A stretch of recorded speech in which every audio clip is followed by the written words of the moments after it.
정부는 대구 경북 지역 환자들을 최대한 보호하기 위해 생활치료센터를 신속하게 늘려가기 위한 모든 노력을 기울이고 있습니다. 대구시 등 지방자치단체에서도 보다 적극적으로 생활지원센터 확충을 위한 노력이 필요하다는 점을 거듭 당부드립니다.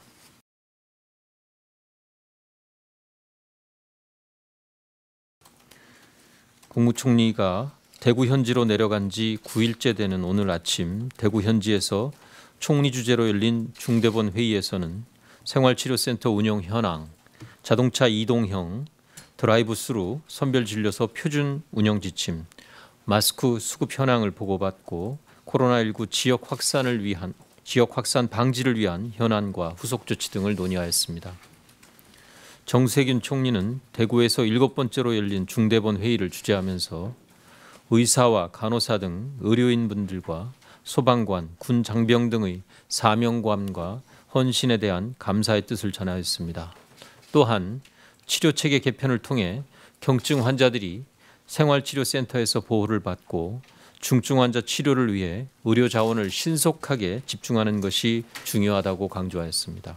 이와 함께 마스크 구매를 위한 줄서기 등 국민의 불편을 줄일 수 있는 실질적 방법을 마련할 것을 지시하였습니다.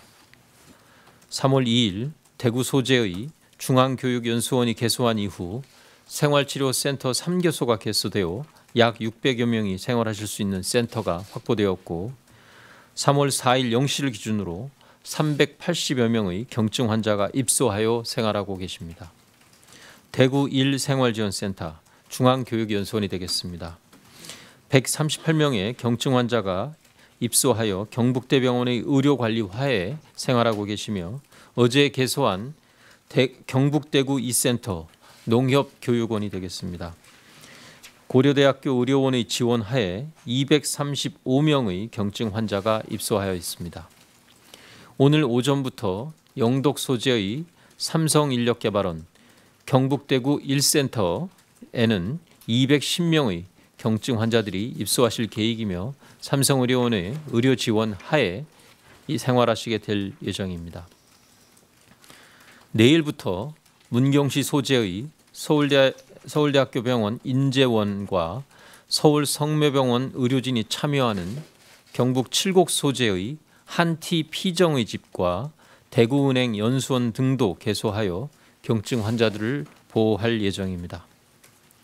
정부는 금주 말까지 2,000명의 환자들이 생활치료센터에서 생활하실 수 있도록 할 계획이며 필요한 인력과 물품의 지원을 아끼지 않겠습니다.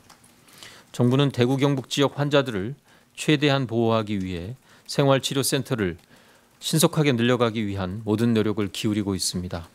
대구시 등 지방자치단체에서도 보다 적극적으로 생활지원센터 확충을 위한 노력이 필요하다는 점을 거듭 당부드립니다. 병상도 계속 확충하여 대구시의 환자들을 받고 있습니다. 중등도 환자들을 위한 대구보훈병원, 국립마산병원, 국군대전병원 등을 운영하고 있으며 상주, 영주, 적십자병원도 추가하여 환자들을 입원시키고 있습니다. 내일부터는 국군대구병원의 병실 증설 공사를 마치고 환자들을 받게 됩니다. 국군대구병원은 100병상 규모의 병원이었으나 확진 환자 치료를 위해 긴급하게 303병상 규모로 확장하였습니다. 국군대구병원은 음압시설을 갖춘 감염병 전담병원으로 중등도 이상의 환자 치료를 위해 운영될 것입니다. 중증 환자 치료를 위해 국립대 병원들을 중심으로 환자 치료 병상을 최대한 확보하고 국립의료원의 전원 조정 상황실을 통해 시도 간 병상 조정 기능이 보다 원활하게 작동될 수 있도록 하고 있습니다. 다음은 청도 대남병원 확진 환자 치료 현황에 대해서 설명드리겠습니다.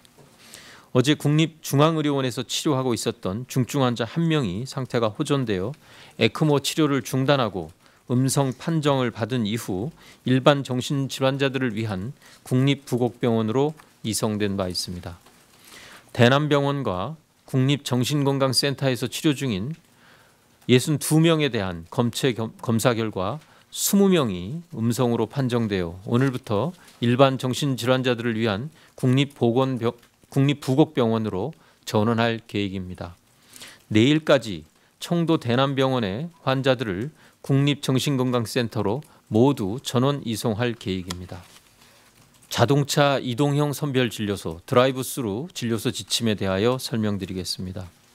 현재 48개가 운영 중인 자동차 이동형 선별진료소 표준 운영 모델을 마련하여 지자체에 제공할 계획입니다. 일반 선별진료소는 시간당 2건, 하루 20건 정도의 검체 채취를 하는 데 비하여 자동차 이동형 선별진료소는 소독, 환기 시간을 절약함으로써 시간당 6건, 하루 60건까지 가능합니다. 또한 검사 대상자가 차량에서 내리지 않아 대기자나 의료진의 교차 감염의 우려를 낮출 수 있는 등의 장점이 있습니다. 이번 지침에서는 운영 방식과 인력 구성, 공간 조건, 고려 사항 등이 포함되어 있으며 현장에서 도움이 되기를 기대합니다. 다만 그 몇 가지 염려되는 부분에 대해서 어제 보도 자료를 통해서도 저희가 가짜 뉴스나 그릇된 뉴스들이 현장에서 일하시는 어렵게 일하고 계신 특히 의료진들의 사기를 매우 저하시키고 또 이것이 이제 방역에 종사해야 되는 인력들이 이 업무의 혼선을 초래하게 되는 그런 우려들이 있다라는 점도 말씀드립니다.